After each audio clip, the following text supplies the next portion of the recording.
Krebs cycle की steps याद करने का क्या वो है शॉर्ट तरीका है कि citrate C is Krebs starting substance for making oxalic acetate. इस लाइन को याद कर लो तो ये वाले जो स्टेप्स हैं इसके नाम हमेशा के लिए याद हो जाएंगे।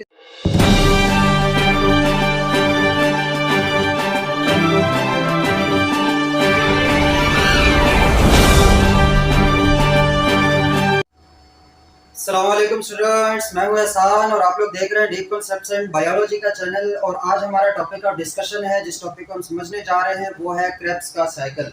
सर हैंस क्रेब्स ने जो 1937 में कारनामा किया था, कब? 1937 में। किसने? Sir Hans Krebs. ठीक है, इस बंदे ने एक साइकिल डिस्कवर किया था जिसको आजकल कहा जाता है क्रेब साइकिल।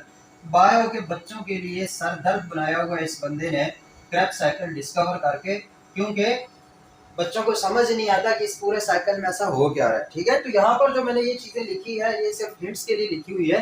हम इसको वन बाय वन इन चीजों को समझेंगे भी और सीखने की भी कोशिश करेंगे, फिर इसको शॉर्टकट में मतलब ये नाम कैसे सीखने, ये सारी बातें जो हम डिस्कस करेंगे। पहले हम क्रेब साइकिल के बारे में थोड़ी बहुत बात कर लें।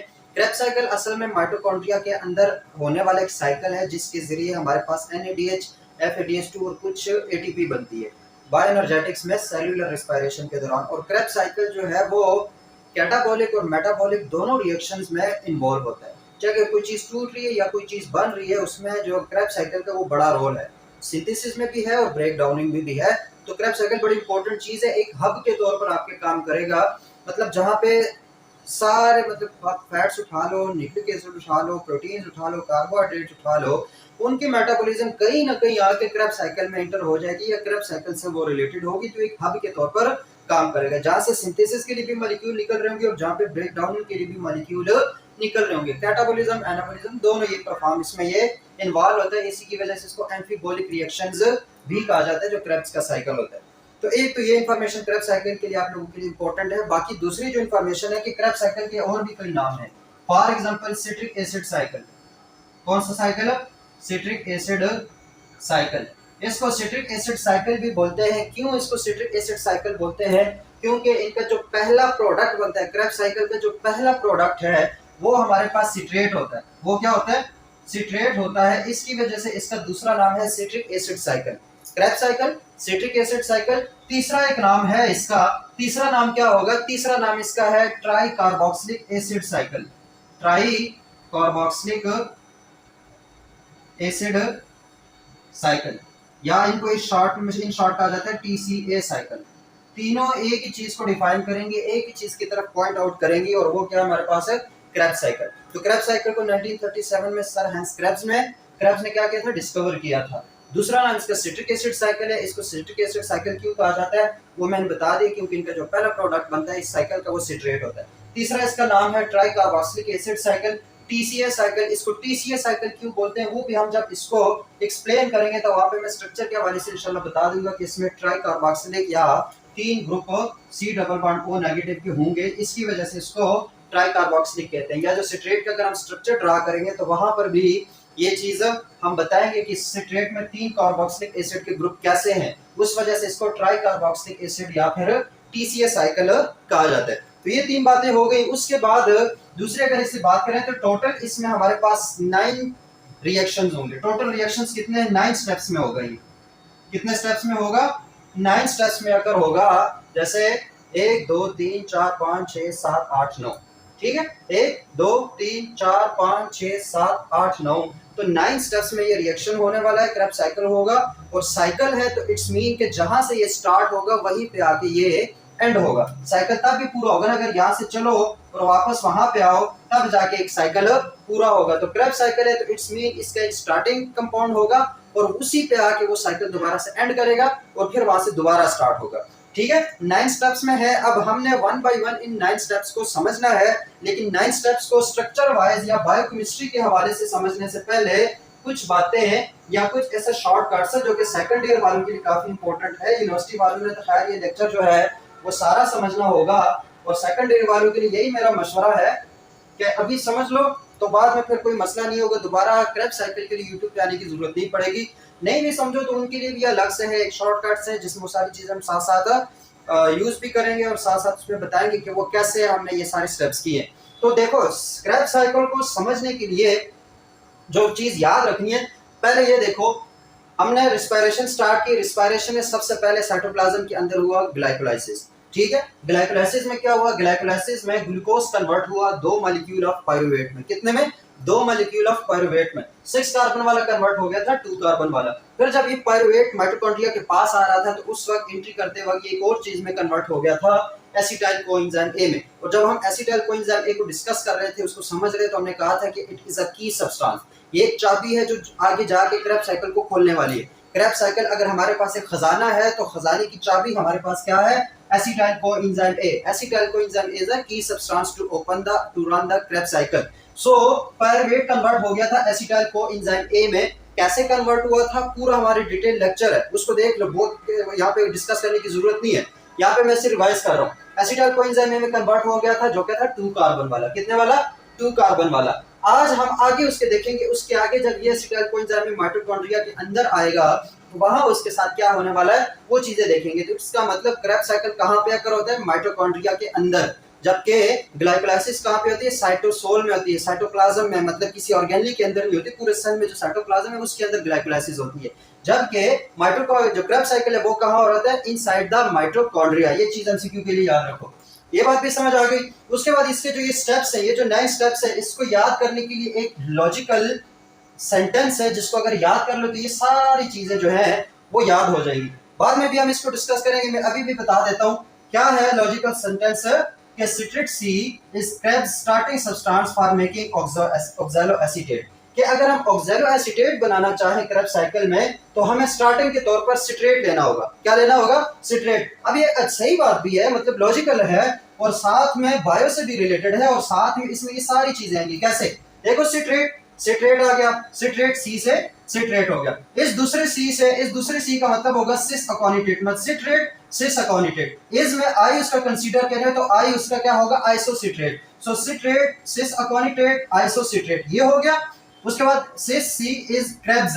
क्रेब्स का मतलब क्या होगा, अब यहां से के कंसीडर करो तो K is alpha keto keto glutarate, ये हो गया हमारे पास केस है। उसके बाद स्टार्टिंग का एस कंसीडर करें तो वो सक्सिनाइल कोएंजाइम ए। इस तरह सब्सटेंस का एस कंसीडर करें तो सक्सिनेट, फॉर का एफ फ्यूमेरेट, एम मेकिंग का एम मेलेट और फिर आगे ऑक्सैलो एसीटेट। तो मुश्किल नहीं है, इस एक लाइन को याद कर लो तो ये सारी चीजें साइकिल ड्रॉ करना मुश्किल नहीं होगा। साइकिल ड्रॉ कर लोगे उसके बाद ऑटोमेटिकली तुम लोगों को अंदाजा होगा, जितना बहुत पड़ा कि यहाँ पे यहाँ होता है, यहाँ पे ऐसा होता है, यहाँ पे ऐसा होता है, सारा लिख के इजी हो जाता है। क्या है, citrate C is Krebs starting substance for making oxalo acetate. ये लाइन है, निमोनिक है, एक इसको याद कर लो, जब भी आएगा उसके बाद ये स्टेप्स जो है किस स्टेप्स में क्या हो रहा होता है वो नहीं भूलेगा। क्योंकि मेन मसला क्या होता है, हमें पहला वर्ड नहीं याद आ रहा होता कि यार उसके बाद कौन सा स्टेप होगा, उसके बाद कौन सा स्टेप होगा। हम सिस अकोनिटेट के बाद सक्सिनाल कर देते हैं, कीटो के बाद फ्यूमेरेट करते हैं, बीच वाले स्टेप जो स्टेप्स है वो स्किप हो जाते हैं। तो उसके लिए क्या है, लाइन बता रहा हूं कौन सी है, citrate C is Krebs starting substance for making oxalo acetate, for making oxalo acetate. एक ये है, बाज बुक्स में या बाज लेवल पे सिस अकोनिटेट को यहां मेंशन नहीं किया जाता, सिट्रेट से डायरेक्ट आइसोसिट्रेट में कन्वर्ट कर दिया जाता है। तो वहां पे फिर इस सी को इग्नोर कर दो, सिंपल को citrate is Krebs starting substance for making oxalo acetate. Logical भी है, बात सही भी है और साथ में याद भी रहता है कि सिट्रेट का सी सिट्रेट ही है, उस सी का ये वाला सी जो है सिस अकोनिटेट है, इसका आई हमारे पास आइसोसिट्रेट है, क्रेब्स का के हमारे पास कीटो ग्लूटारेट है, स्टार्टिंग का एस हमारे पास सक्सिनाइल कोएंजाइम ए है, सबस्ट्रेट का एस हमारे पास सक्सिनेट है, फॉर का हमारे पास एफ फ्यूमेरेट है, मेकिंग का एम मेलेट है और ऑक्सैलो एसीटेट फिर ऑक्सैलो एसीटेट है। और इस तरीके से हमारे पास ये सारा साइकिल जो है वो कंप्लीट हो जाता है। ये तो इसका होगा कि शॉर्टकट कैसे इसको, ये जो स्टेप्स है इसको याद रखने का तरीका क्या है वो हो गया। अब हम इसको समझेंगे वन बाय वन के ऑक्सैलो एसीटेट एसिटाइल कोएंजाइम ए एसीटेट में कैसे कन्वर्ट हुआ, फिर सिट्रेट सिस अकोनिटेट में कैसे कन्वर्ट हुआ, सिस अकोनिटेट जो है आइसोसिट्रेट में कैसे कन्वर्ट हुआ। तो उसके हम नाम देंगे, जब हम नाम दे दें उसके बाद उस वाला पोर्शन जो यहाँ पे हम डिस्कस करेंगे कॉलेज लेवल वालों को वो याद करने की जरूरत नहीं होगी, यहाँ पर जो होगा उसी को याद करना होगा। लेकिन समझने के लिए, इस चीज को समझने के लिए काफी इंपॉर्टेंट है कि हम स्टेप वाइज इस सारे रिएक्शंस को जो है वो याद कर ले। क्या कर ले, याद कर ले, मतलब समझ ले। एक बार ये क्रेब्स साइकिल समझ आ गया उसके बाद इसकी टेंशन नहीं रहती, क्योंकि हमें पता होता है कब इसके बाद क्या होना है और ये कैसे होना है, क्यों होना है। ये तीन होते हैं ना, क्या हो रहा है, क्यों हो रहा है, कैसे हो रहा है। तो वो तीन सवालों के, उन तीन चीजों को हमने समझना है। जब वो समझ आ गई तो हमारे पास एक कॉन्सेप्ट को समझना मुश्किल फिर नहीं होगा। तो शुरू करते हैं उसके लिए। और एक बात बता रहा हूँ, जो लोग हमारे पास यहाँ पे शॉर्टकट ढूंढने आ रहे हैं कि हमें कोई शॉर्टकट मिल जाएगा या हम पूरे क्रैप साइकिल को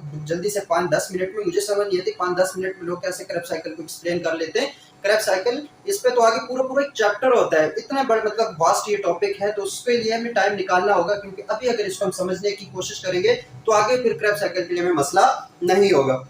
तो नोट्स पेन पेंसिल चीजें साथ उठा लो और चलते हैं हम इसकी एक्सप्लेनेशन की तरफ। किसकी तरफ? एक्सप्लेनेशन की तरफ। तो सबसे पहला हमारे पास स्टेप क्या होगा, अब इस चीज को समझो, अब हमारे पास समझने वाला काम है सारा। ग्लूकोज हमने समझ लिया, ग्लाइकोलाइसिस में डिटेल में इसमें हमने बात की कि ग्लूकोज और उसके प्रोडक्ट्स और वो सारे क्या थे वो हमने देख ली। पायरुवेट, फिर उसकी ऑक्सीडेशन कैसे हुई, एसिटाइल कोएंजाइम ए कैसे बना, वो भी हमने समझ लिया है, वो भी हम समझ चुके हैं कि it is a key substance, ये क्रैप साइकिल को स्टार्ट करने के लिए यूज होगी। अब कैसे यूज होगी वो देखो।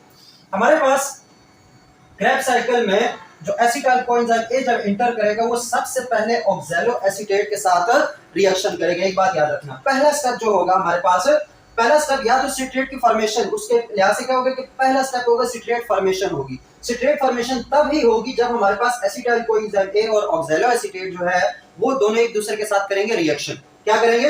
रिएक्शन। अब ये ऑक्सैलो एसीटेट है, अगर इसका फार्मूला ये 4 कार्बन वाला, मतलब ये 4 कार्बन वाला है, जबकि एसिटाइल कोएंजाइम ए वाला जो है वो 2 कार्बन वाला है। ये दोनों मिलकर 6 कार्बन वाला सिट्रेट बनाएंगे। ठीक है, कैसे बनाएंगे वो हमने समझना है। तो कैसे बनाएंगे, इधर देखो, इसका फार्मूला क्या है, ये मेरे साइड पे वैसे अभी वन बाय वन जब हम उसको डिस्कस करेंगे तो तुम लोग अपने नोट्स में यहाँ पर भी साथ साथ लिखो। मेरे पास इतनी जगह नहीं है, इसलिए मैं सारा अगर बोर्ड थोड़ा सा भी बड़ा हो तो पूरे का पूरा जो क्रैप साइकिल है विद ईच डिटेल जो है ना वो हम यहाँ पे मेंशन कर सकते हैं। लेकिन मैंने एक छोटा सा यहाँ पे लिखा, यहाँ से हमने स्टार्ट लेना है हमारे जो स्टार्टिंग सब्सटेंस ऑक्सैलो एसीटेट, और उसकी रिएक्शन करवाने हमने एसिटाइल कोएंजाइम ए के साथ। तो सबसे पहले एसिटाइल कोएंजाइम ए को ड्राइव करते हैं, पहला स्टेप हमारे पास है। कौन सा स्टेप है? ये वाला जो काम हो रहा है, ऑक्सैलो एसीटेट से सिट्रेट कैसे बन रहा है, ये स्टेप हम समझेंगे। सबसे पहले हमें कंसीडर करना है जो की सब्सटेंस है जो माइटोकॉन्ड्रिया के अंदर आया है, जिसकी वजह से ये सारा स्टेप में हलचल हुई है। तो वो जो लैला है उसकी वजह से जो हमारे दिल धड़कना शुरू हो गए, ये जो क्रैप साइकिल के दिल धड़क रहे हैं, पहले इसका स्ट्रक्चर देखो कि वो क्या है। एसिटाइल कोएंजाइम में हमारे पास क्या होता है, तो एसिटाइल कोएंजाइम को मैं यहाँ पे ड्रॉ करता हूँ। एसिटाइल कोएंजाइम क्या होगा, C double bond O S coenzyme A, थायो ग्रुप के साथ ये जुड़ा था, और ये है CH3। ये क्या हमारे पास एसिटाइल कोएंजाइम A। ये हो गया एसिटाइल कोएंजाइम A जो कि 2 कार्बन वाला है, 1 और 2। ये रिएक्ट करेगा किसके साथ? ऑक्सैलो एसीटेट के साथ। यहाँ पे मैं ऑक्सैलो एसीटेट बनाता हूँ, ये हमारे पास oxaloacetate C double bond O, C double bond O negative, फिर CH2 और फिर C double bond O negative. तो 1 2 3 4 हमारे पास क्या हुए, कार्बन हुए, 4 कार्बन वाला हुआ।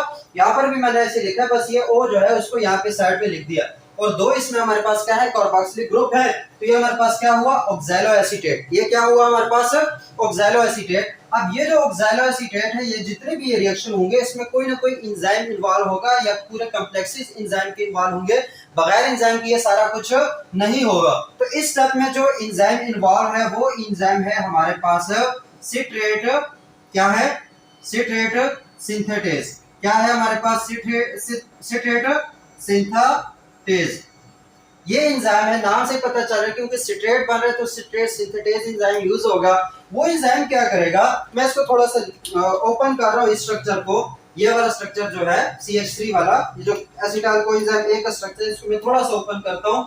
1 H ये और 2 H ये, CH3 है उसी को थोड़ा सा ओपन करके लिखा है, तो कोई मसला नहीं है। अब मैं इसको क्यों ओपन किया मैं समझा रहा हूँ। ये जो H है इस एंजाइम की वजह से ये H इस ऑक्सीजन के पास चला जाएगा, इस वाले, ये जो ऑक्सैलो एसीटेट ये वाला ऑक्सीजन है इसके पास ये H चला जाएगा और ये बॉन्ड टूट जाएगा। जैसे ही ये उधर जाएगा, ऑक्सीजन कहेगा मुझे तुम्हारे साथ 2 बॉन्ड बनाने की जरूरत नहीं है, तो ये कार्बन के साथ एक बॉन्ड जो है वो तोड़ देगा।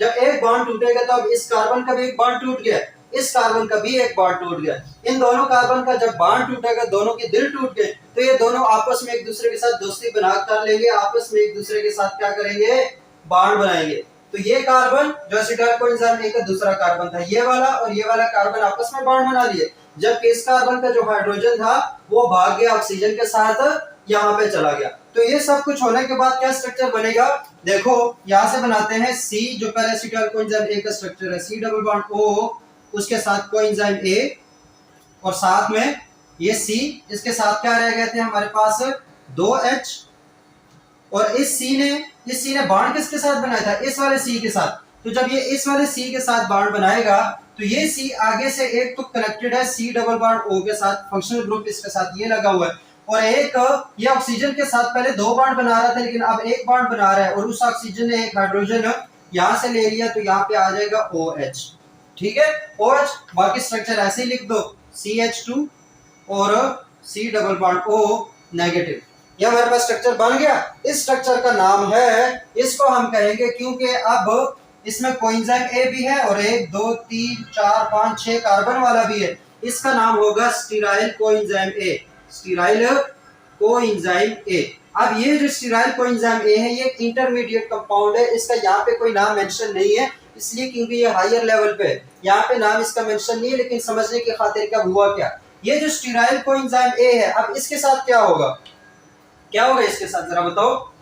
इस जो स्टीराइल कोएंजाइम ए है ये अब बनाएगा हमारे पास सिट्रेट बनाएगा, क्या बनाएगा हमारे पास सिट्रेट बनाएगा। तो सिट्रेट कैसे बनाएगा उसको हम देखते हैं कि स्टीराइल कोएंजाइम ए जो है वो हमारे पास सिट्रेट कैसे बनाएगा। ये स्ट्रक्चर इधर ही पड़ा है, ये हमने समझ लिया। जब ये हम समझेंगे उसके बाद हमने बनाना है इस स्टीराइल कोएंजाइम ए से सिट्रेट। तो सिट्रेट बनाने के लिए सबसे पहले तो इसमें जो अपना स्टीराइल कोएंजाइम ए है वो कोएंजाइम ए अपना रिलीज करेगा, क्या करेगा, कोएंजाइम ए को रिलीज करेगा। कोएंजाइम ए को रिलीज करेगा यहाँ से, एक तो यहाँ से कोएंजाइम ए जो है वो रिलीज होगा, और उसके साथ हमारे पास क्या होगा, एडिशन होगी वाटर की।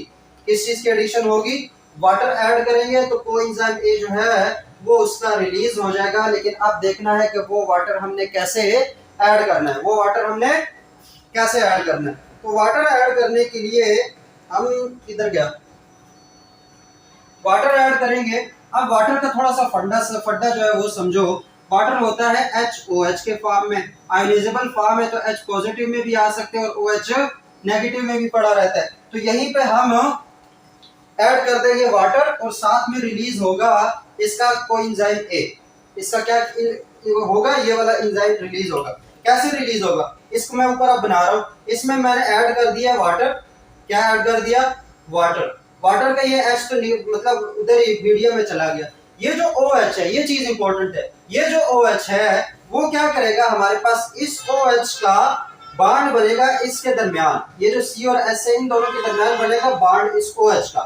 जब इस OH का बॉन्ड बनेगा तो वो कुछ इस तरह का स्ट्रक्चर बन जाएगा, C डबल बॉन्ड O, उसके बाद इन दोनों के दरमियान ये OH आ जाएगा तो O, फिर SH मतलब ये बीच में आ गया, और साथ में कोएंजाइम A। ये यहाँ पे आ गया हाइड्रो, किसकी वजह से, वाटर की एडिशन की वजह से। वाटर हमने ऐड किया स्टीराइल कोएंजाइम A में, एक ये हो गया। बाकी स्ट्रक्चर कैसे बनेगा, C, उसके बाद ये H, ये H, उसके बाद फिर से C, ये C double bond O negative, ये हमारे पास OH, और उसके बाद ये CH2 और ये वाला C double bond O negative. ये बन गया। अब ये बड़ा अनस्टेबल हो गया। अनस्टेबल क्यों होगा, क्योंकि इस बॉन्ड की वजह से अब ये लगातार हिल रहा है कि यार मैंने यहाँ पे नहीं रहना, यहाँ पे तो बहुत बड़ी ज्वाइंट फैमिली है। कोएंजाइम ए कहता है मैं निकल रहा हूँ, वो निकलेगा। तो जब ये कोएंजाइम ए निकल जाएगा हाइड्रोजन को लेके, प्रॉपर कोएंजाइम ए की फॉर्म में क्या हो जाएगा, निकल जाएगा। कोएंजाइम ए की फॉर्म में ये निकलेगा, पीछे जो स्ट्रक्चर बनेगा वो क्या बनेगा हमारे पास, C डबल बॉन्ड O। अब ये क्योंकि इसका ये सारा बॉन्ड टूट गया तो ये ऑक्सीजन रह गया अकेला, इस पे आ गया नेगेटिव चार्ज, ये CH2, उसके बाद C और ये C double bond O negative, ये OH और इसको थोड़ा सा मिटा रहा हूं, उसके बाद CH2 और C double bond O negative. ये स्ट्रक्चर हमारे पास बन गया। और इस स्ट्रक्चर का नाम क्या है, इस स्ट्रक्चर का नाम है सिट्रेट। क्या नाम है इसका, क्योंकि इसका कोएंजाइम ए रिलीज हो गया तो ये हमारे पास अब क्या बन गया, सिट्रेट। ये क्या बन गया हमारे पास, सिट्रेट। अब इस सिट्रेट को और से देखो, यहाँ पे क्या क्या हुआ, एसिटाइल कोएंजाइम ए ऐड हुआ इस स्टेप में। इस स्टेप में क्या हुआ, एसिटाइल कोएंजाइम ए ऐड हुआ, किसके साथ, ऑक्सैलोएसीटेट के साथ। आखिर में बना क्या, सिट्रेट बना, ये चीज बनी। बाकी क्या काम हुआ, एक तो यहाँ पे एंजाइम यूज हुआ, कौन सा, सिट्रेट। कौन सा एंजाइम यूज हुआ, सिट्रेट सिंथेटेज, ये वाला एंजाइम यहाँ पे यूज हुआ। एक बात, दूसरी बात क्या, एसिटाइल कोएंजाइम ए के साथ साथ हमने और एक चीज डाली, और वो क्या था, वाटर। H2O भी इसके अंदर हमने डाल दिया। तो ये पूरा एक जो पहला स्टेप है सिंथेसिस का स्टेप जो है, इस पूरे स्टेप को क्या कहते हैं, सिंथेसिस, क्योंकि इसमें सिट्रेट सिंथेसाइज हो रहा है। उसमें एसिटाइल कोएंजाइम ए डाला और साथ में हमारे पास वाटर डाला, तो उसकी वजह से ये सिट्रेट पहला जो प्रोडक्ट है वो बन गया। तो इसकी वजह से, इस सिट्रेट के फॉर्मेशन की वजह से किसको, क्रेब्स साइकिल को दूसरा नाम क्या दिया जाता है, क्या दिया जाता है, सिट्रिक एसिड साइकिल। तीसरा नाम इसको क्यों दिया जाता है, अब देखो जरा गौर से, तीसरा नाम क्यों दिया जाता है। अब एक कार्बोक्सिलिक ग्रुप ये है, ठीक है, ये भी कार्बोक्सिलिक ग्रुप है। दूसरा कार्बोक्सिलिक ग्रुप ये है, दूसरा ये वाला, तीसरा कार्बोक्सिलिक ग्रुप ये वाला है। 3 कार्बोक्सिलिक ग्रुप हो गए, तो इट्स मीन कि ये ट्राई कार्बोक्सिलिक एसिड है। ये क्या है, ट्राई कार्बोक्सिलिक, मतलब इसमें 3 कार्बोक्सिलिक ग्रुप है, तो ये ट्राई कार्बोक्सिलिक एसिड या फिर TCA साइकिल। तो इसका तीसरा नाम जो है TCA साइकिल, वो किस वजह से कहते हैं, क्योंकि सिट्रेट के अंदर हमारे पास कितने कार्बोक्सिलिक ग्रुप होते हैं, 3 कार्बोक्सिलिक ग्रुप हो गए। तो यहां तक समझ आएगी कि हमारे पास सिट्रेट साइकिल या इसको सिट्रिक एसिड साइकिल या ट्राई कार्बोक्सिलिक साइकिल क्यों बोलते हैं, वो होप सो समझ आ गई होगी। अब चलते हैं हम नेक्स्ट स्टेप की तरफ। किसकी तरफ हो, नेक्स्ट स्टेप की तरफ। सिट्रेट हमारे पास बन गया, ये वाली चीज हमारे पास बन गई, जिसमें पहला स्टेप हमारा हुआ सिंथेसिस का स्टेप। पहला स्टेप मैं यहाँ पे लिख रहा हूं, पहला स्टेप था हमारा सिंथेसिस का। कौन सा स्टेप हुआ, सिंथेसिस का स्टेप हुआ, जिसमें सिट्रेट हमारे पास बन चुका है। सिट्रेट बनने के बाद अब ये 6 कार्बन वाला है, अब इस सिट्रेट के साथ क्या होगा, वो उसका दूसरा स्टेप है, वो उसका क्या है, दूसरा स्टेप है। तो चलो देखते हैं कि सिट्रेट के साथ क्या होगा। सिट्रेट के साथ पहले, अब ये सिट्रेट, क्योंकि यहाँ पे पता चल रहा है कि ये सिट्रेट जो है वो सिस अकोनिटेट में कन्वर्ट हो रहा है। सिस अकोनिटेट में तो कन्वर्ट होगा, मगर कैसे, सवाल ये है ना कि सिस अकोनिटेट में कन्वर्ट तो हो रहा है, लेकिन कैसे होगा उसके लिए, और उसको जरूरत क्यों है सिस अकोनिटेट में कन्वर्ट होने के लिए, उस चीज को समझो। ये कार्बन नंबर 1 2, ये हमारे पास 6 कार्बन है। अब अगर इसमें ये OH ग्रुप लगा हुआ है, अगर कार्बन के साथ OH ग्रुप लगा हो तो उसको हम कहते हैं अल्कोहल। अब यहाँ पे अल्कोहल की डिग्री मालूम करते हैं। ये अल्कोहल लगा हुआ है इस कार्बन के साथ, ये कार्बन आगे कितने कार्बन के साथ जुड़ा है, 1 2 3। एक वो वाला कार्बन जो कि एक तरफ से OH के साथ जुड़ा है और आगे फिर 3 और कार्बन के साथ जुड़ा हुआ है, तो यहाँ पर अल्कोहल कौन सा होगा, टर्शियरी अल्कोहल होगा ना, 3 डिग्री। कौन सा अल्कोहल होगा, 3 डिग्री। कौन सा, 3 डिग्री। अब ये 3 डिग्री अल्कोहल है, तो 3 डिग्री अल्कोहल की ऑक्सीडेशन करना, रिडक्शन करना मुश्किल है केमिस्ट्री के, ऑर्गेनिक केमिस्ट्री के मुताबिक 3 डिग्री अल्कोहल की ऑक्सीडेशन रिडक्शन करना मुश्किल है, जबकि रिस्पायरेशन का सारा जो प्रोसेस होता है वो तो होता है ऑक्सीडेशन रिडक्शन पोटेंशियल में सारा।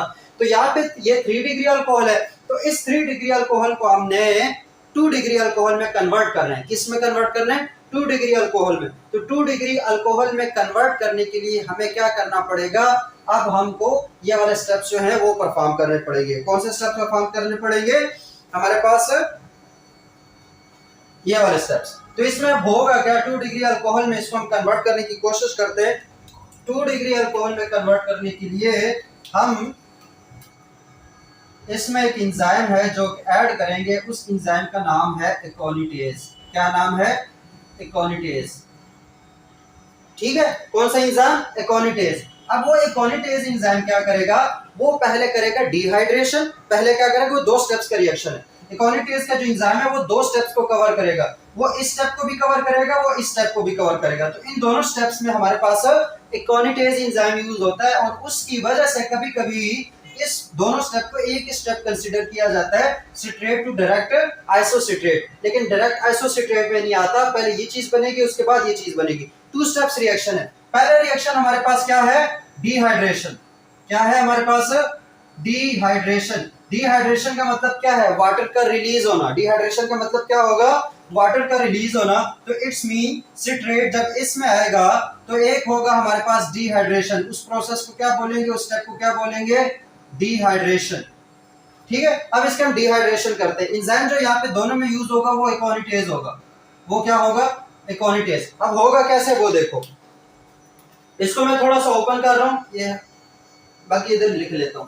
C double bond O negative, उसके बाद C, ये H, फिर ये C, ये OH, और ये हमारे पास C double bond O negative, और ये C, ये H और ये फिर C double bond O negative.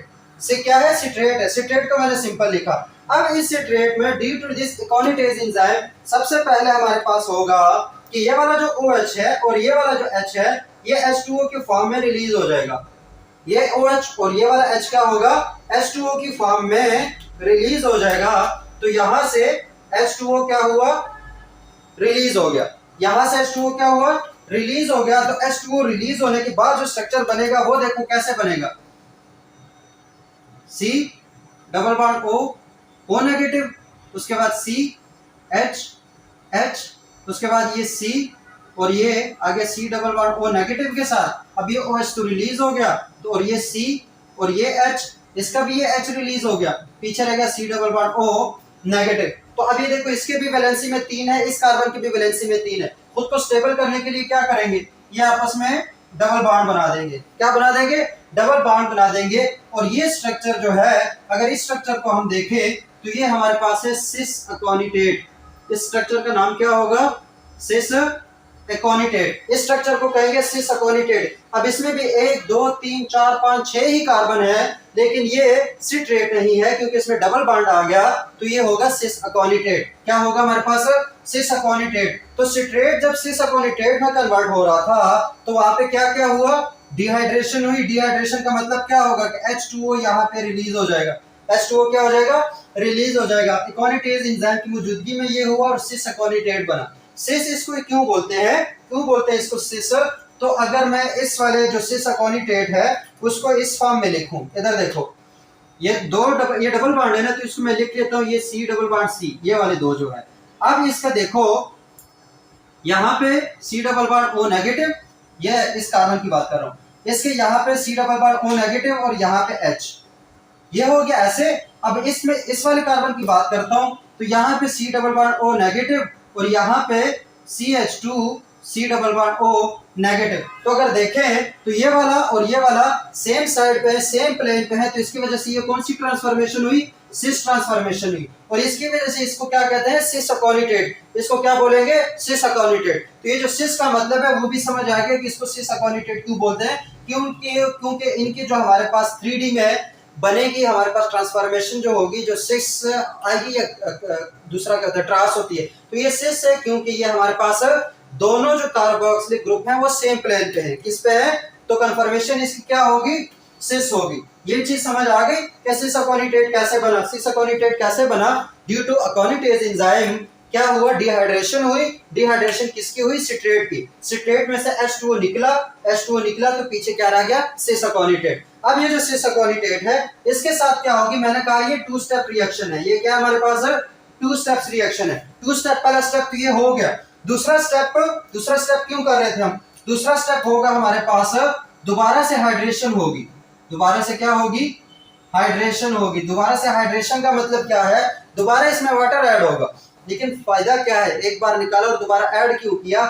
शुरू में बताया कि हमारे पास जो सिट्रेट है वो 3 डिग्री अल्कोहल है, 3rd डिग्री है, टर्शरी अल्कोहल है। उसको हमने सेकेंडरी में कन्वर्ट करना है। सेकेंडरी कन्वर्ट करने का मतलब क्या है कि एक कार्बन से उठा के दूसरे में लाना है, सिर्फ आइसोमराइजेशन उसकी करनी है, तो वही हम कर रहे हैं। अब क्या होगा, ये हमारे पास क्या है, सिस अकोनिटेट। जब इस सिस अकोनिटेट में दोबारा से HOH ऐड होगा, H2O दोबारा से ऐड कर रहे हैं ना, तो क्या करें, अगर ये OH इस कार्बन के साथ आ जाते हैं, किसके साथ आ जाते हैं, इस वाले तीसरे कार्बन के साथ, तो दोबारा से क्या बन जाएगा, सिट्रेट। अब सिट्रेट तो हमें नहीं चाहिए, तो ये जो OH है वो यहाँ पे आएगा। याद रखना, हाइड्रेशन जहां होगी वहां पे डबल बॉन्ड का होना या एक से ज्यादा बॉन्ड का होना जरूरी है।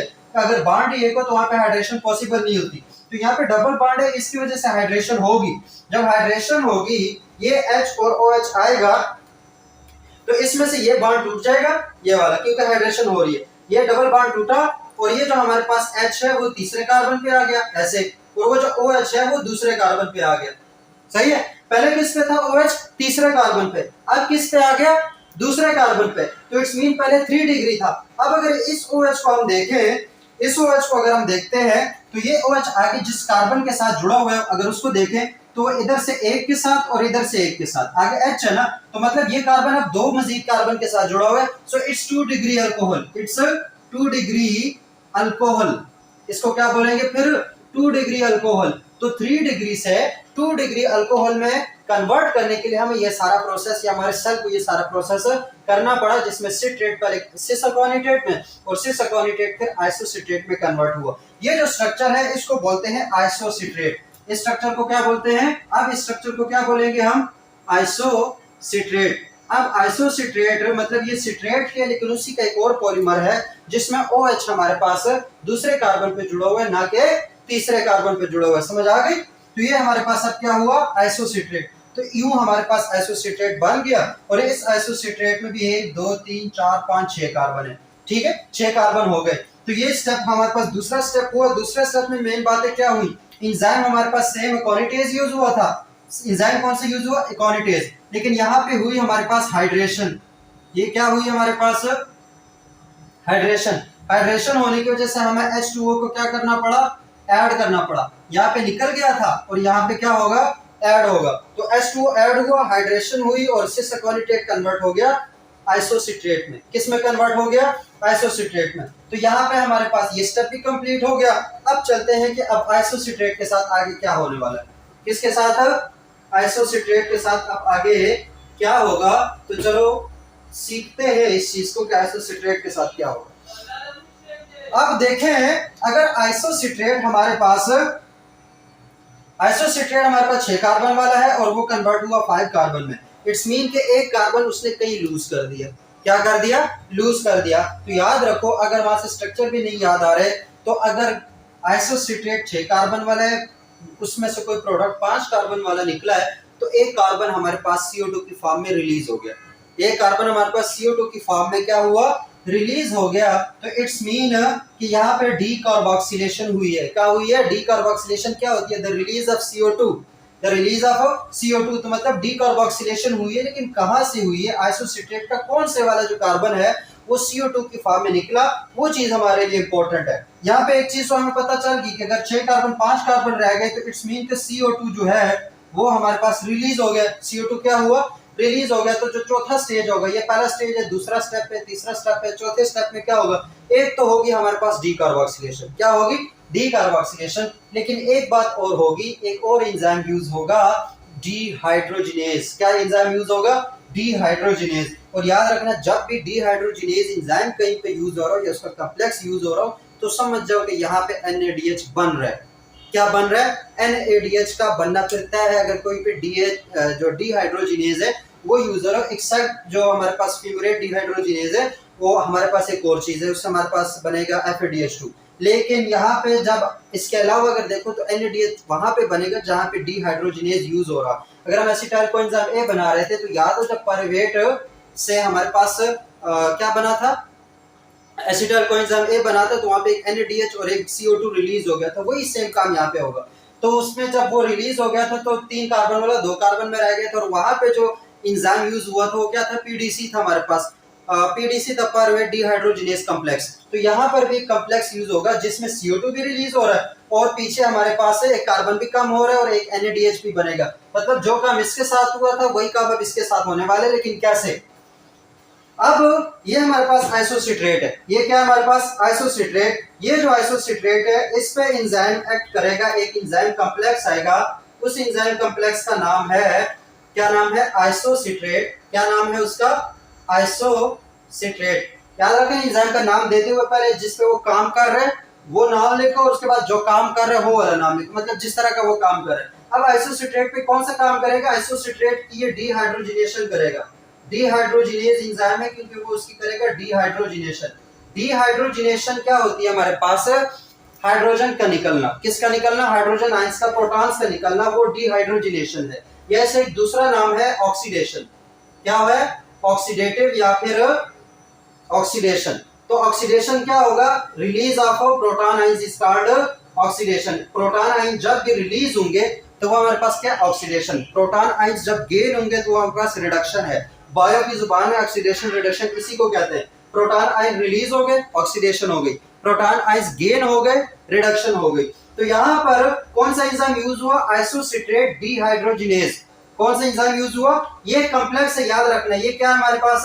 कॉम्प्लेक्स है। जहां जैसे वहां पे PDC यूज हुआ है, यहाँ पे ये IDC इसको बोल सकते हो, आइसोसिट्रेट डीहाइड्रोजिनेज कॉम्प्लेक्स। ये कॉम्प्लेक्स यहाँ पे यूज हुआ, यहाँ पे कौन सा यूज हुआ, isocitrate dehydrogenase complex, dehydrogenase complex. अब ये कॉम्प्लेक्स क्या करेगा, ये कॉम्प्लेक्स हमारे पास सबसे पहले उठाएगा हाइड्रोजन को। किसको उठाएगा, हाइड्रोजन को उठाएगा। तो जब ये हाइड्रोजन को उठाएगा, कौन से वाला हाइड्रोजन को उठाएगा, ये जो नया नया अभी हमने ऐड किया था, इन दोनों हाइड्रोजन को ये निकाल लेगा। कैसे निकालेगा, ये जो डिहाइड्रोजिनेज कॉम्प्लेक्स है ये अपने साथ अपने औजार लाता है in the form of NAD+। अब ये जो NAD+ है, ये जो कोएंजाइम है, वो हमारे पास यहाँ से 2 प्रोटॉन निकाल लेगा। जब 2 प्रोटॉन निकालेगा तो वो कन्वर्ट खुद किस में हो जाएगा, जो NAD+ है, जब हमने यहाँ पे ऐड किया, यहाँ पे क्या ऐड किया हमने, NAD+।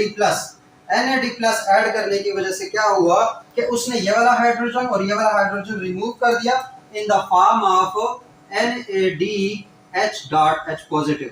इस फॉर्म में रिलीज किया। इस फॉर्म में जब रिलीज होगा तो यहाँ पे क्या चीज रिलीज हो जाएगी, NADH।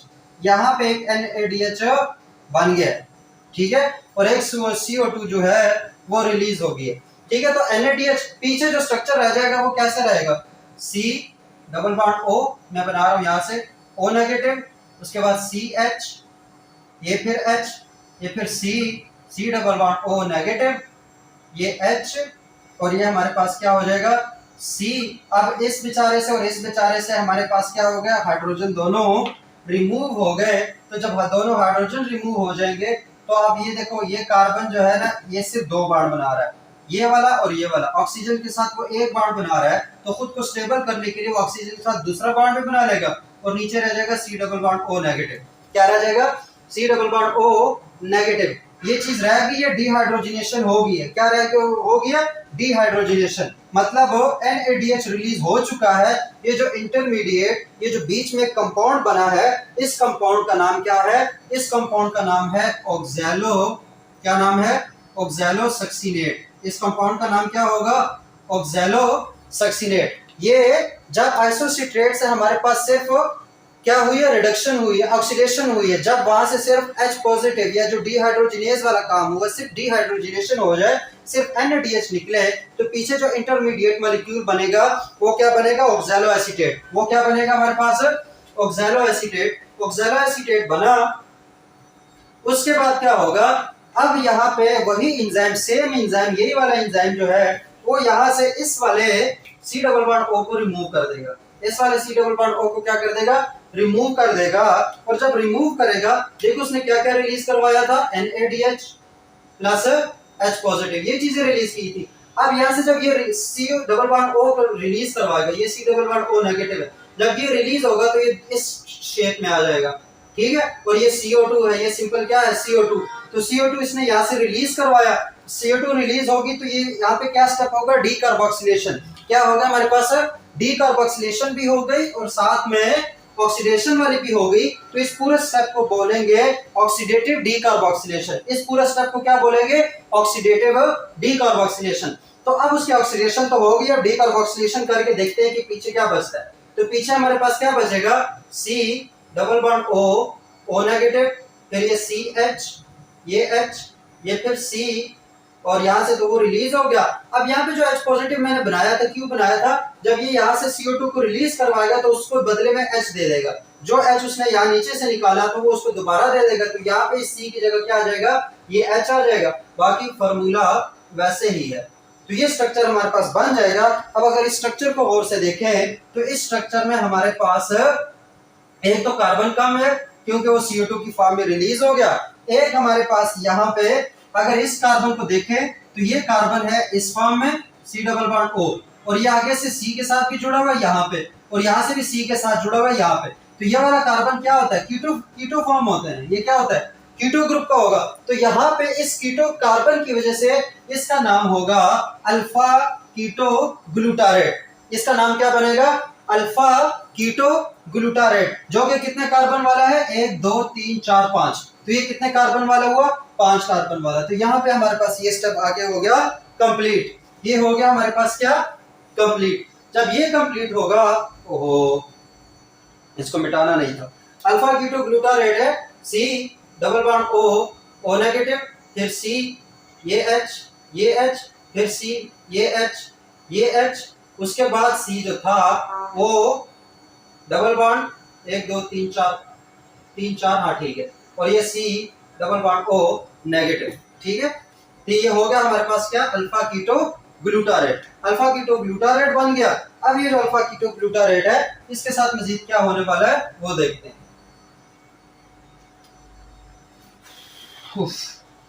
अब ये जो अल्फा कीटो ग्लूटारेट है 5 कार्बन वाला है। अब अगर आगे देखें तो वो सक्सिनाइल कोएंजाइम ए में कन्वर्ट हो रहा है और वो आगे से 4 कार्बन वाला है। कितने कार्बन वाला है, 4 कार्बन वाला है। तो इट्स मीन कि यहाँ पे एक कार्बन कहीं और रिलीज होने वाला है। इट्स मीन कि यहाँ पे कोई कार्बन और रिलीज होगा। तो जब कार्बन रिलीज होगा तो वो हमेशा मतलब यहाँ पे डीकार्बोक्सिलेशन तो हो रही है, CO2 हमारे पास क्या होगा, रिलीज होगा। CO2 तो रिलीज हो गया।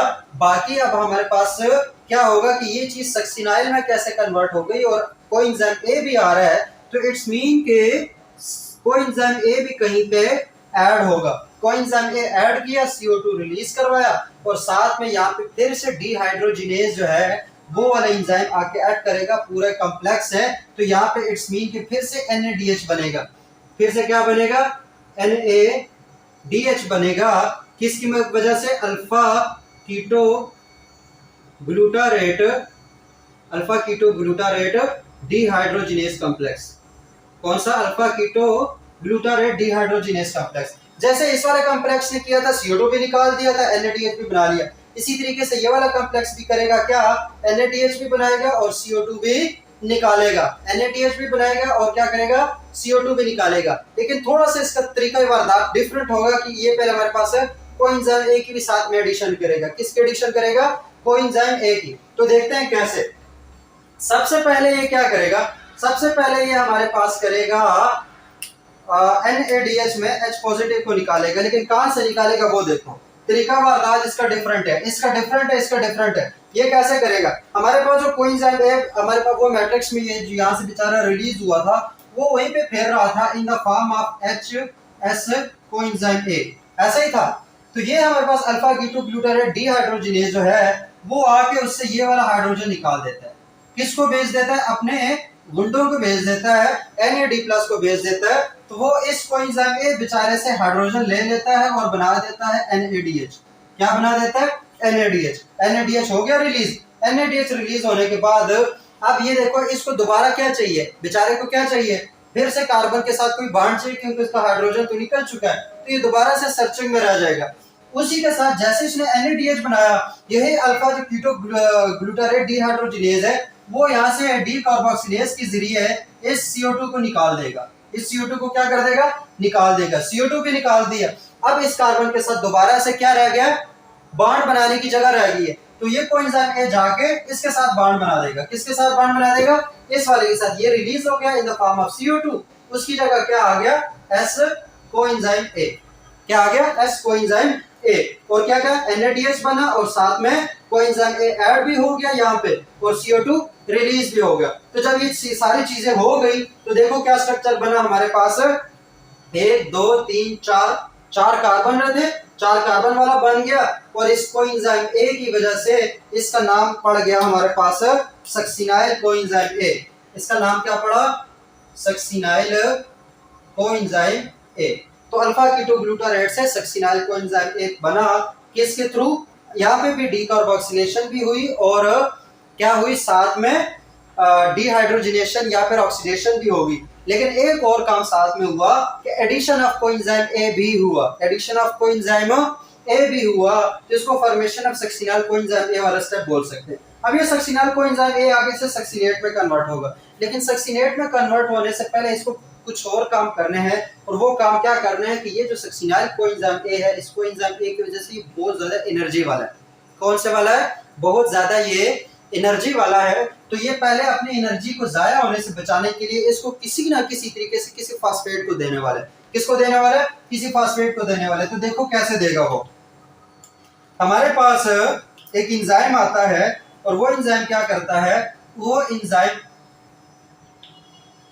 कर लेगा हमारे पास, उसके पास होते हैं फास्फेट्स। उसके पास क्या होते हैं, फास्फेट्स होते हैं, इनऑर्गेनिक फास्फेट्स। अब अगर फास्फेट का मैं स्ट्रक्चर बनाऊं तो ये हमारे पास P double bond O, O negative, O negative, O negative. ये हमारे पास क्या है? फास्फेट का ग्रुप है। क्या है हमारे पास? फास्फेट का ग्रुप है। तो जब ये फास्फेट का ग्रुप है तो वो एंजाइम क्या करेगा? वो कोएंजाइम ए को निकाल देगा। क्या करेगा? कोएंजाइम ए को निकाल देगा और उसकी जगह ये वाला जो ग्रुप है, फास्फेट का ग्रुप है, वो ऐड कर देगा। क्या ऐड कर देगा? सक्सिनाल कोएंजाइम ए को उसने निकाल दिया, यहां से कोएंजाइम ए रिलीज हो गया और उस कोएंजाइम ए के रिलीज की वजह से इसकी जगह जो बच गई थी वहां पे उसने ऐड कर दिया PO32 नेगेटिव फास्फेट का एक ग्रुप ऐड कर दिया। क्या ग्रुप ऐड कर दिया? फास्फेट का एक ग्रुप ऐड कर दिया। अब ये जो फास्फेट का ग्रुप ऐड करने के बाद ये सक्सिनाल फास्फेट बन गया। अब ये क्या बन गया? 1 2 3 4 और आगे फास्फेट है तो ये सक्सिनाल फास्फेट बन गया। अब ये सक्सिनाल फास्फेट क्योंकि इसके पास अब फास्फेट ग्रुप है जिसके पास बहुत ज्यादा एनर्जी है, तो वो क्या होगा? जो माइटोकॉन्ड्रिया के अंदर जीडीपी फिर रहे थे, क्या फिर रहे थे? जीडीपी गुआनिन डाइफॉस्फेट वाले, वो जीडीपी क्या करेंगे? वो ये वाला फास्फेट निकाल देंगे। ये वाला फास्फेट निकाल देंगे तो वो बना देंगे जीडीपी। क्या बना देंगे? जीडीपी। तो यहां से फास्फेट निकालने की वजह से जो जीडीपी था वो क्या बना? जीटीपी। क्या बना हमारे पास? जीटीपी। और पीछे क्या रह गया? पीछे हमारे पास यहां से फास्फेट निकल गया, सिर्फ O रह गया, तो ये हो गया O नेगेटिव। ये क्या हो गया हमारे पास? O negative. अब क्योंकि फास्फेट निकल चुका है, वो फास्फेट जीटीपी बना गया, पीछे ये वाला स्ट्रक्चर रह गया। ये जो स्ट्रक्चर है, इस स्ट्रक्चर को बोलते हैं हम सक्सिनेट। इस स्ट्रक्चर को क्या बोलेंगे हम? सक्सिनेट। ये हमारे पास हुआ सक्सिनेट, तो सक्सिनेट बन गया, 1 2 3 4 कार्बन वाला हो गया, सक्सिनेट आ गया, जीटीपी बन गई बीच में। वो जीटीपी जो है वो बीच में कहीं अपना जो फास्फेट है वो एडीपी को दे देगा, तो एडीपी कन्वर्ट हो जाएगी एटीपी में और जीडीपी रह जाएगी जो दोबारा से फास्फेट उठाने के लिए काबिल हो जाएगा। ये जो जीटीपी से जीडीपी में कन्वर्ट, एटीपी में कन्वर्ट हो रहा है, इसके लिए डाइफॉस्फोकाइनेज एंजाइम होते हैं जो कि यूज होते हैं। डाइफॉस्फोकाइनेज एंजाइम्स वो यूज होते हैं और यहाँ पे जो एंजाइम यूज होगा वो क्या होगा? Succinyl coenzyme A, succinyl coenzyme A synthetase. हाँ, succinyl coenzyme A synthetase enzyme जो है वो यहाँ पे यूज होगा, जो ये सारा काम कर रहा था ना, फास्फेट भी दिया, उसके बाद जीटीपी बनाया, जीडीपी बनाया और कोएंजाइम ए को भी रिलीज करवा दिया और सक्सिनेट भी बना दिया। किस एंजाइम का काम है? सक्सिनाइल कोएंजाइम सिंथेटेज का काम है। तो सक्सिनेट हमारे पास बन गया। अब ये सक्सिनेट कन्वर्ट होगा फ्यूमेरेट में। सक्सिनेट किस में कन्वर्ट होगा? फ्यूमेरेट में। एंजाइम आएगा, हमारे पास टाइम ज्यादा हो रहा है मुझे पता है, लेकिन इसको समझो। सक्सिनेट कन्वर्ट होगा फ्यूमेरेट में। कैसे कन्वर्ट होगा? एंजाइम आएगा सक्सिनेट डिहाइड्रोजिनेज, सक्सिनेट डिहाइड्रोजिनेज। अब डिहाइड्रोजिनेज है तो इट्स मीन कि H फिर से रिलीज हो रहा है बेचारेगा। H रिलीज तो होगा, लेकिन एक बात याद रखो, यहाँ पे H रिसीव करने के लिए NAD+ नहीं आएगा, NAD+ नहीं आएगा। यहाँ पे हमने ऐड, यहाँ पर देखो, यहाँ पर भी हमने क्या दिए थे? NAD+ दिए थे। यहाँ पर भी हमने NAD+ दिए थे, लेकिन यहाँ पे हम NAD+ नहीं देंगे, बल्कि एक और एंजाइम है, कोई भी एंजाइम है उसके साथ एक प्रोस्टैटिक ग्रुप होता है। कोई एंजाइम है उसके साथ प्रोस्टैटिक ग्रुप होगा FAD+। कौन सा? FAD+। तो वो जो फ्लेवन वाला है, वो जो FAD+ है, वो यहाँ से हाइड्रोजन को निकालेगा और 2 हाइड्रोजन को निकालेगा। हाइड्रोजन को निकाल देगा 2 और बना देगा FADH2। क्या बना देगा? FADH2। तो यहाँ पे हमने सक्सिनेट को क्या क्या दिया? सक्सिनेट को हमने सक्सिनेट डिहाइड्रोजिनेज एंजाइम के जरिए FAD+ दिए। अभी अलग नहीं आएंगे, प्रोस्टैटिक ग्रुप है तो हमेशा किसी एंजाइम के साथ होंगे, ये बात याद रखना। FAD+ दिए तो यहाँ से रिलीज हो गया FADH2। क्या रिलीज हो गया? FADH2। अब ये सारे एनर्जेटिक मॉलिक्यूल है, ये वाले हो गए, NADH वाले हो गए, ये सारे एनर्जी वाले मॉलिक्यूल है। इसके साथ क्या होगा आगे हम डिस्कस करेंगे। इसने FADH2 रिलीज करवाया। कैसे रिलीज करवाया?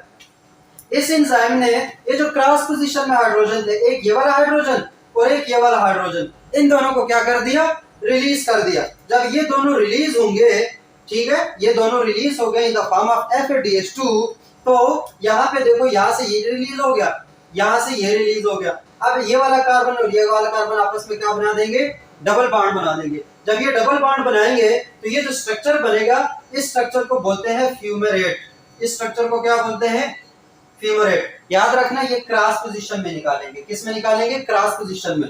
मतलब ये हमारे पास अब स्ट्रक्चर बनेगा, वो बनेगा C डबल बॉन्ड C, और इसके एक साइड पे C double bond O negative, इसके दूसरी साइड पे C double bond O negative, इसके एक साइड पे H और एक साइड पे H। तो ये दोनों के ट्रांस फॉर्म में आ गए। किस फॉर्म में आ गए, ट्रांस, सिस नहीं है, ट्रांस है। तो इसने जो हमारे पास ये एंजाइम था सक्सिनेट डिहाइड्रोजिनेज वाला एंजाइम, यहाँ पे कौन सा एंजाइम यूज होगा, सक्सिनेट डिहाइड्रोजिनेज, उस एंजाइम ने क्रॉस पोजीशन में क्यों निकाले, ताकि ये फ्यूमरेट बने। अगर ये सिस पोजीशन में निकालता, मतलब एक इस साइड से और एक इस साइड से निकालता, तो जो स्ट्रक्चर हमारे पास बनता वो ये बनता, C double bond O negative और दोनों तरफ हाइड्रोजन। ये स्ट्रक्चर भी ठीक है, लेकिन ये स्ट्रक्चर होता है मेलिएट का। किसका, मेलिएट का स्ट्रक्चर होता है। अगर सिस फॉर्म में आ जाए तो मेलिएट में, अगर ट्रांस फॉर्म में आ जाए तो फ्यूमरेट में। तो यहाँ पे फ्यूमरेट बन रहा है, इसलिए ये वाला स्ट्रक्चर, मतलब जो हमारे पास सक्सिनेट डिहाइड्रोजिनेज है वो हाइड्रोजन को निकालेगा क्रॉस पोजीशन में और FADH2 बन जाएगा, और पीछे जो स्ट्रक्चर रह जाएगा वो क्या होगा, फ्यूमरेट का स्ट्रक्चर होगा। किस चीज का स्ट्रक्चर होगा, फ्यूमरेट का स्ट्रक्चर होगा।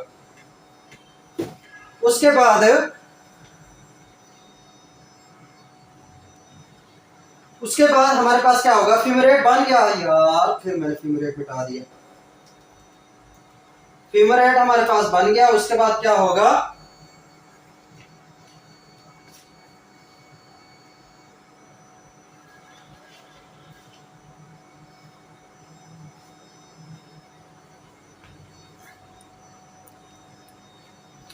उसके बाद देखो हमारे पास फ्यूमरेट बन गया यार, फ्यूमरेट मैंने फिर मिटा दिया। फ्यूमरेट क्या था हमारे पास, C double bond O negative, उसके बाद ये C, उसका एक एच इधर से निकल गया था, ये आपस में डबल बड़ा बॉन्ड बना लिया था, एक एच इधर से निकल गया था और ये C double bond O negative. 1 2 3 4 4 carbon वाला है हमारे पास फ्यूमरेट, जिसका ये वाला स्ट्रक्चर था। अब इस फ्यूमरेट क्या होगी इस स्टेप में तो ये काम हो गया ना सारा। अब अगले स्टेप में फ्यूमरेट कन्वर्ट होगा मेलेट में, लेकिन मेलेट में कैसे कन्वर्ट होगा, सिंपल उसकी हाइड्रेशन होगी। क्या होगी, हाइड्रेशन। हाइड्रेशन का मतलब क्या है, सिंपल हमने उसमें H2O को ऐड करना है, सिंपल हमने उसमें HOH को जो है वो ऐड करना है, H2O को ऐड करना है। हाइड्रेशन का प्रोसेस होगा। जब हाइड्रेशन का प्रोसेस होगा तो हाइड्रेशन के प्रोसेस की वजह से हमारे पास ये बॉन्ड मिट जाएगा, ठीक है, और ये OH इसके साथ यहाँ आ जाएगा और ये H इसके साथ यहाँ आ जाएगा, ठीक है। तो ये हमारे पास स्ट्रक्चर बन जाएगा। अब ये जो स्ट्रक्चर है इसमें भी 4 कार्बन है, लेकिन OH ग्रुप इंट्रोड्यूस हुआ, इसको बोलते हैं मेलेट। क्या बोलते हैं, मेलेट। इसको क्या बोलते हैं, मेलेट। तो यहाँ पर बेसिकली क्या हुआ, हमने सिंपल H2O को ऐड कर दिया। जब H2O को हमने ऐड किया था तो मेलेट बन गया, और कौन सा एंजाइम यूज हुआ, फ्यूमरेज का एंजाइम यूज हुआ। कौन सा, फ्यूमरेज, या इसका दूसरा नाम होता है फ्यूमरेट हाइड्रेटेज। तो वो एंजाइम यूज हुआ, उसने सिंपल उसमें H2 ऐड किया और ये बन गया मेलेट। क्या बन गया, मेलेट बन गया। अब इस मेलेट के साथ क्या होगा, मेलेट पे दोबारा से एंजाइम आएगा डिहाइड्रोजिनेज वाला। कौन सा वाला, डिहाइड्रोजिनेज एंजाइम आएगा मेलेट पे दोबारा से उस पे जब डिहाइड्रोजिनेज वाला एंजाइम आया, डिहाइड्रोजिनेज अपने साथ क्या लाएगा, NAD+ लाएगा। जब NAD+ लाएगा तो ये दोबारा से यहाँ से 2 हाइड्रोजन निकालेगा, एक ये वाला और एक ये वाला। जब ये दोनों हाइड्रोजन निकाल लेगा तो ये क्या बन जाएगा, NAD+ NADH। क्या बन जाएगा, NADH। और पीछे क्योंकि इसका और इसका दोनों हाइड्रोजन निकल गए तो ये कार्बन इसके साथ बना देगा डबल बॉन्ड। ये कार्बन इसके साथ क्या बना देगा, डबल बॉन्ड। और अगर आप गौर से देखो तो ये वही स्ट्रक्चर है जो हमने शुरू में लिया था ऑक्सैलो एसीटेट का। ये वही स्ट्रक्चर है जो हमने शुरू में लिया था, कौन सा वाला, ऑक्सैलो एसीटेट। तो मेलेट ऑक्सैलो एसीटेट में कन्वर्ट हुआ और साथ में हमारे पास क्या चीज, NADH जो है वो रिलीज हो गई। ऐसा ही है, NADH रिलीज हो गए। तो NADH रिलीज हो रहे तो इसमें अब साथ क्या लगेगा, मतलब कोई डिहाइड्रोजिनेज है। क्या है हमारे पास, डिहाइड्रोजिनेज है। तो यहाँ पे आके हमारे पास जो क्रेब्स साइकिल है वो हो गया कंप्लीट। जो क्रेब्स साइकिल है जो स्ट्रक्चर वाइज है वो हो गया हमारे पास कंप्लीट। अब इसको थोड़ा सा ओवरव्यू लेते हैं। ओवरव्यू में हमने देखना है कि इसमें क्या हमने इनपुट दिया और क्या इसका हमें आउटपुट मिला, क्या फायदा हुआ और क्या नुकसान हुआ, कितने लगाए और कितने कमाए, वो वाला काम कर रहे हैं, ठीक है। तो यार देखो ओवरव्यू में सिंपल ग्लूकोज से पायरुवेट पायरुवेट एसिटाइल कोएंजाइम है, यहाँ तक तो इजी है। एसिटाइल कोएंजाइम में ऑक्सैलो एसीटेट के साथ उसने रिएक्ट किया, सिट्रेट में कन्वर्ट हुआ। याद रखें एंजाइम का नाम कैसे डालना है। यहाँ पे एक चीज ऐड हुई, कार्बन ज्यादा हुआ, एक नई चीज बनी तो सिंथेटेज एंजाइम ऐड करेंगे। कौन सा वाला, सिट्रेट सिंथेटेज। अब ये 6 कार्बन वाला दोबारा से 6 कार्बन है लेकिन सिस फॉर्म में आ गया।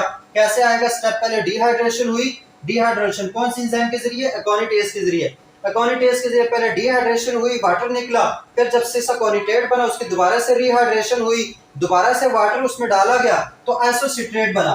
क्यों हमने सिट्रेट को आइसोसिट्रेट में कन्वर्ट कर दिया, हालांकि दोनों का केमिकल फार्मूला एक है?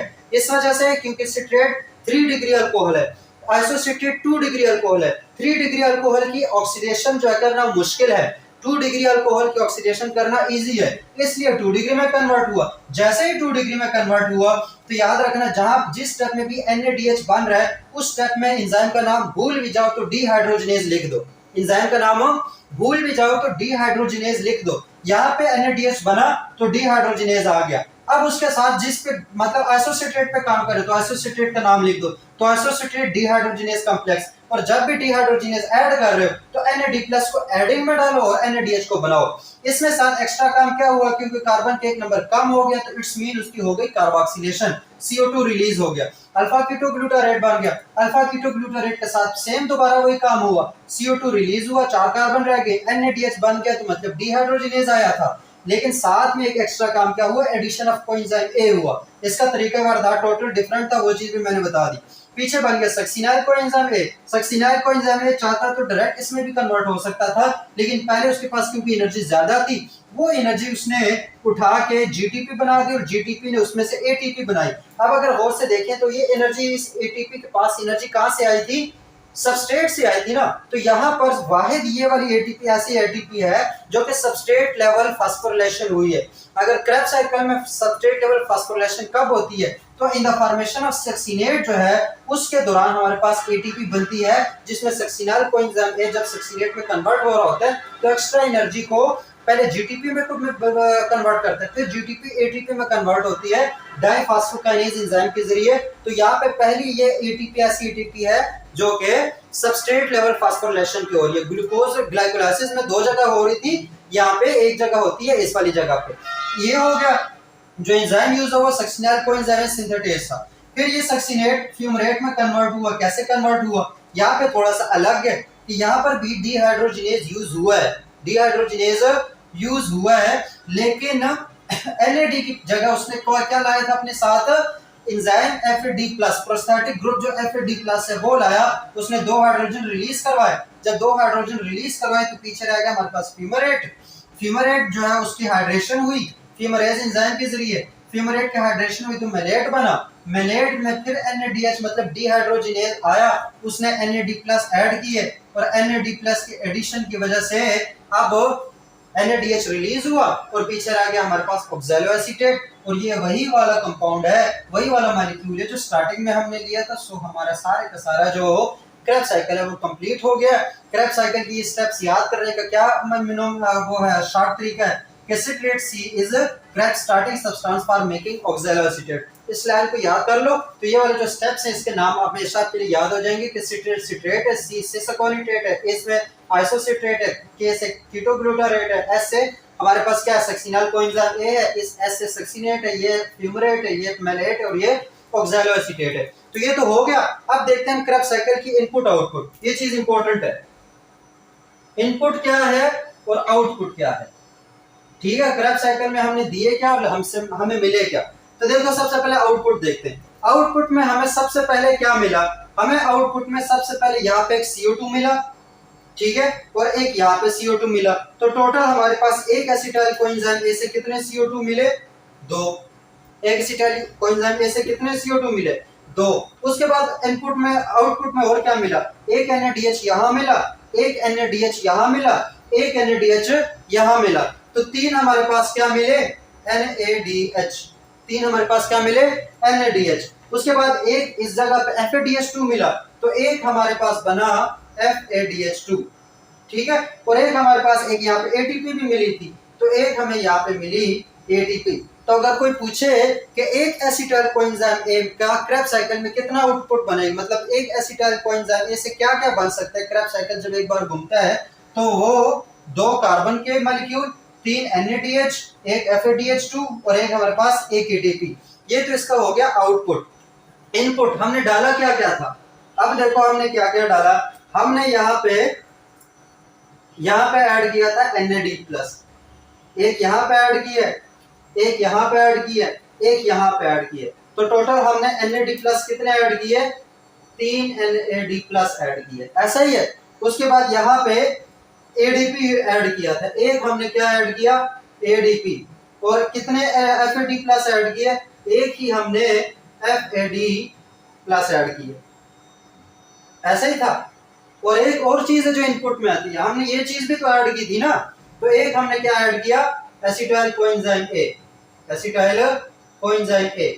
याद रखो ये इनपुट है जब एक बार क्रेब्स साइकिल घूमता है, मतलब this is for one acetyl group A. अब अगर कोई पूरे ग्लूकोज की पूछे, पर ग्लूकोज पूछे, तो एक ग्लूकोज से कितने पायरुवेट बने थे, 2, और एक पायरुवेट से कितने एसिटाइल बना था, 1, तो मतलब 2 पायरुवेट 2 एसिटाइल, तो मतलब क्रेब्स साइकिल एक ग्लूकोज के लिए 2 बार घूमेगा, कितने बार घूमेगा, 2 बार घूमेगा।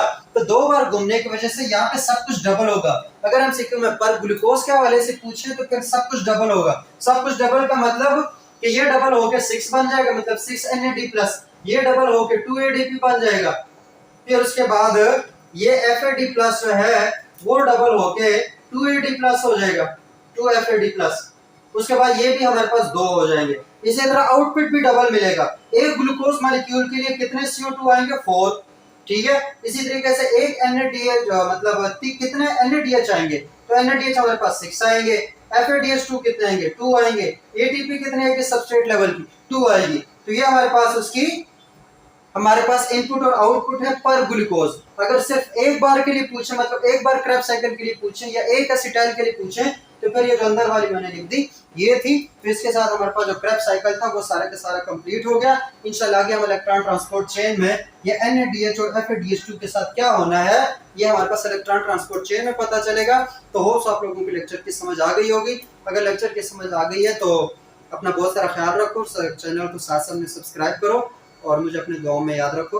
अल्लाह हाफिज़।